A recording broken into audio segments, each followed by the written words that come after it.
Salut tout le monde et je vous souhaite la bienvenue dans votre chaîne Apprenons ensemble. Aujourd'hui, nous allons faire une petite activité sur la distinction entre un participe passé en « et » d'un infinitif en « er ». D'accord ? Pourquoi confond-on le participe passé en « et » l'infinitif en « er ». Le participe passé et l'infinitif des verbes du premier groupe se terminent par le même son, le son « et ». Ah, ce son, il est prononcé « et », alors que leur usage est différent. Comme exemple, nous avons « il est arrivé en retard ». Ici, il s'agit d'un PP, c'est-à-dire d'un participe passé. Elle risque d'arriver plus tard. Donc ici, arriver est un infinitif. Donc le PP, c'est-à-dire le participe passé, se termine par et accent aigu. Et arriver se termine, comme infinitif, se termine par ER. D'accord ? Donc le premier exercice va être comme suit. Nous allons essayer de réécrire les phrases en remplaçant les verbes en couleur par des verbes de sens contraire. D'accord ? Les verbes en couleur ici, c'est vendre, perdu, ouvrir, refroidir. Nous allons essayer de reformuler la phrase et de remplacer ces verbes par leur contraire. D'accord ? Donc, commençons par la première phrase. Cette maison est à vendre. Donc, quel est le contraire de vendre ?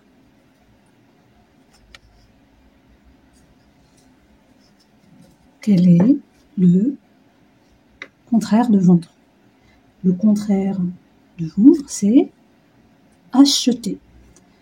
Donc, la phrase va être comme suit. Cette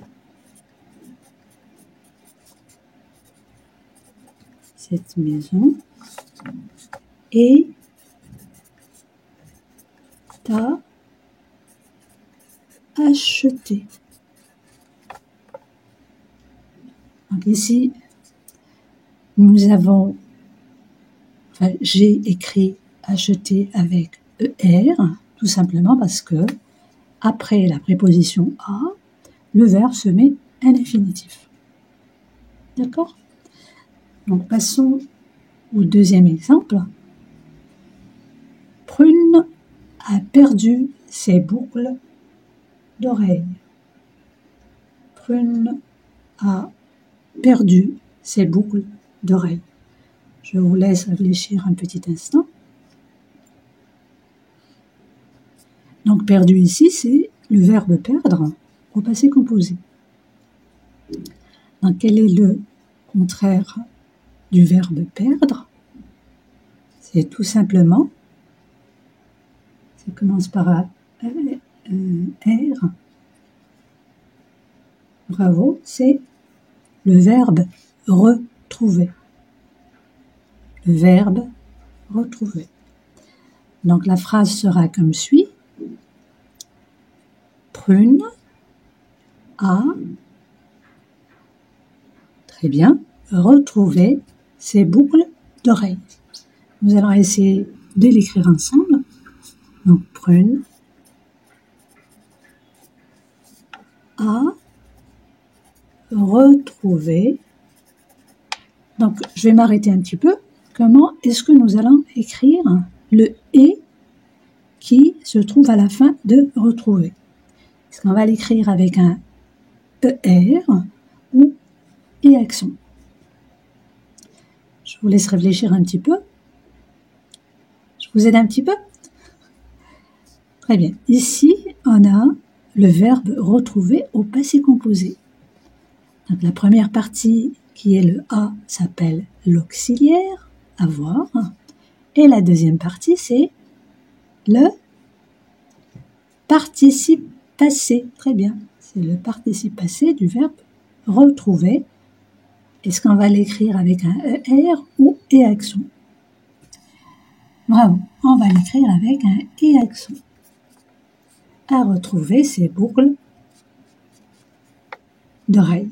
Je vous laisse continuer la phrase. La troisième phrase, ou le troisième exemple, il faut ouvrir la porte de ta chambre. Il faut ouvrir la porte de ta chambre.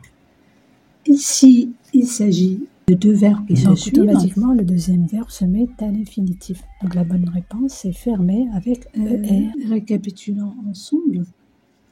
Donc l'infinitif se trouve en général soit après une préposition, soit après un verbe conjugué, ce qui n'arrive jamais avec un participe passé. Un participe passé, il est souvent précédé d'un auxiliaire. Donc, quand tu hésites entre l'infinitif et le participe passé, remplace la forme verbale par un verbe du troisième groupe. Par exemple, le verbe prendre. Donc, nous allons prendre cet exemple. Il veut gagner la course. Essaie de la remplacer par le verbe prendre. Qu'est-ce qu'on va dire? Est-ce qu'on va dire il veut prendre ou il veut pris la course? Très bien. Donc, on va mettre gagner à l'infinitif. Automatiquement, on va mettre un ER et non pas E accent aigu. Donc, le pantalon fut enfilé. Donc, nous allons essayer de dire la phrase comme suit. Donc, le pantalon fut pris et non pas le pantalon fut prendre. C'est un temps composé. Il est en deux parties. Fut le verbe être au passé simple et enfiler le participe passé. Donc, il s'agit ici d'un participe passé et non pas d'un infinitif. Passons maintenant à un autre exercice. Cet exercice nous propose de surligner la forme en italique qui pourrait remplacer celle en couleur. Puis, de compléter par la bonne terminaison. Donc, et accent ou ER. Donc, est-ce que nous allons souligner voir ou vu? Donc là, du moment qu'il s'agit de la préposition de qui est placée avant le verbe, le premier exemple, à force de voir ou vu. Donc, nous avons ici le verbe regarder, qui est le synonyme de voir ou vu, qui est le synonyme de voir.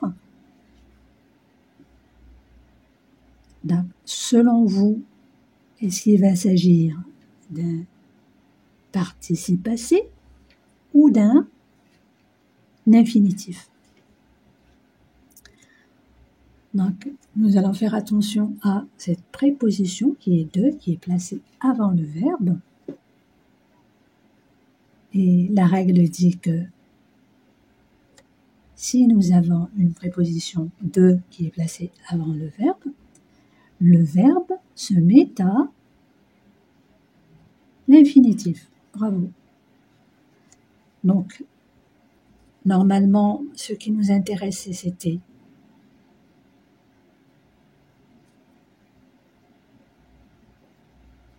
voir.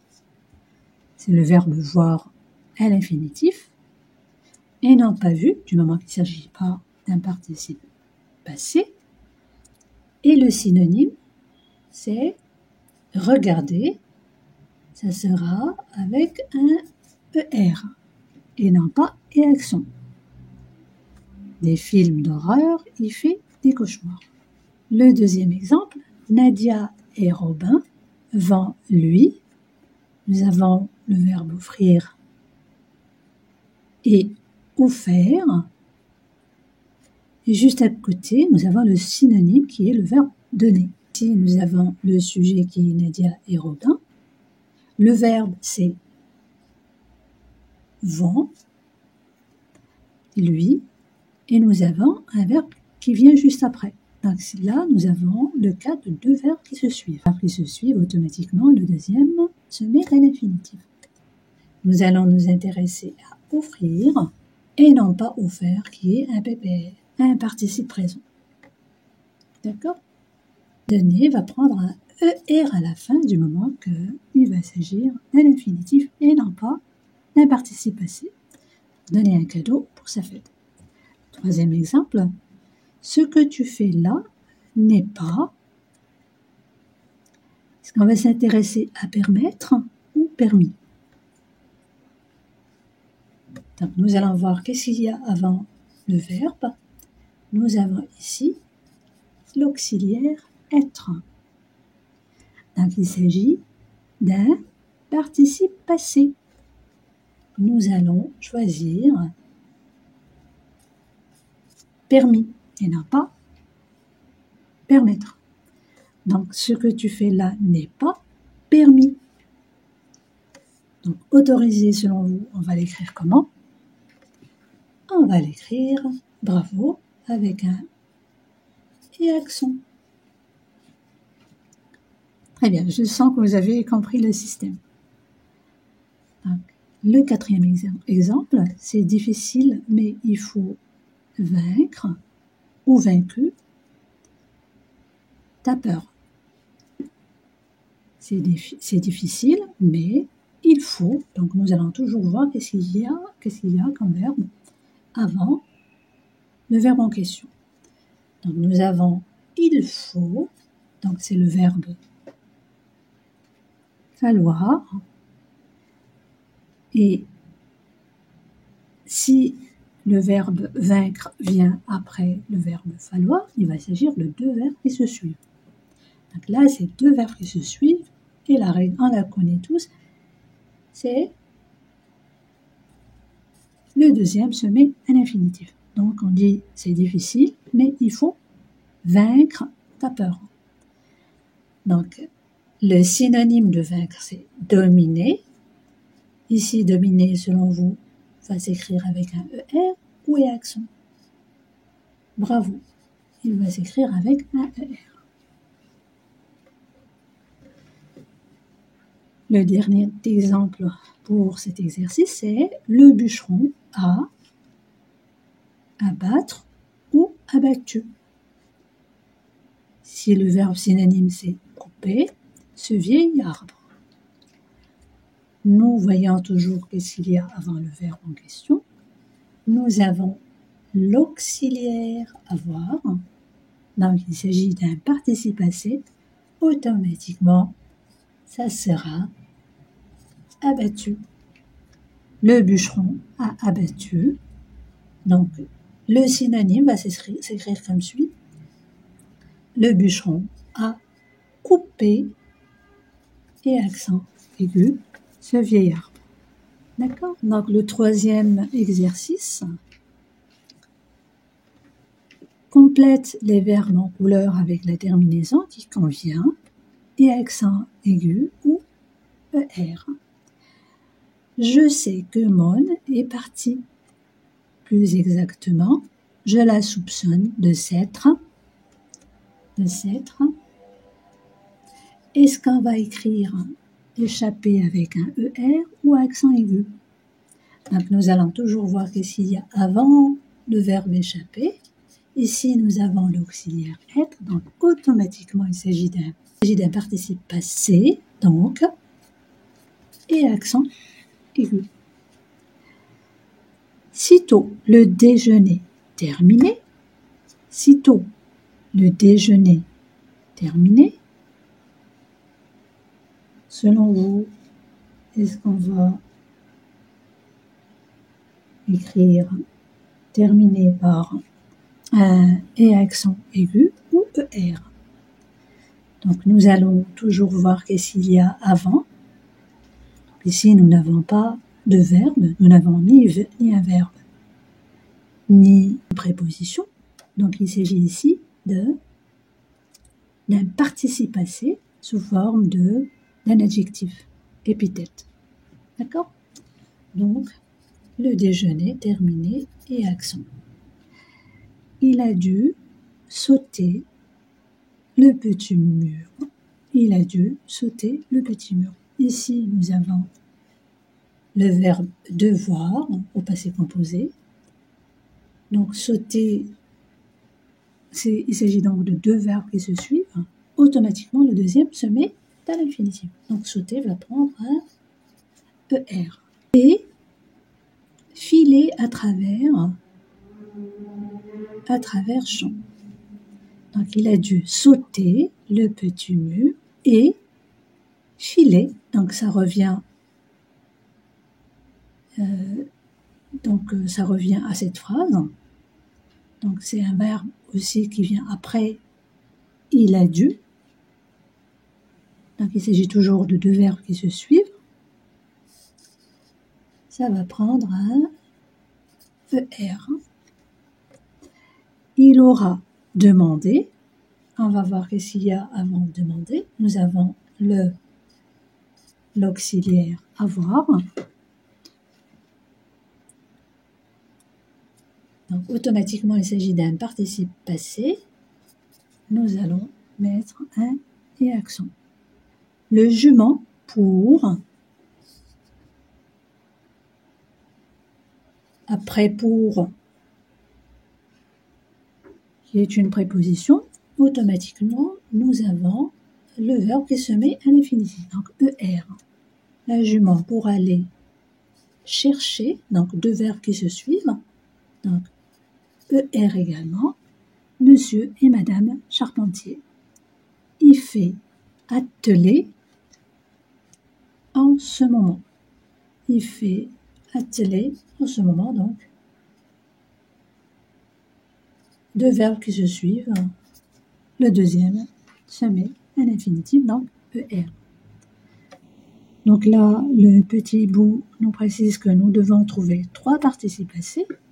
Nous allons compter le premier participe passé, le deuxième participe passé et le troisième participe passé.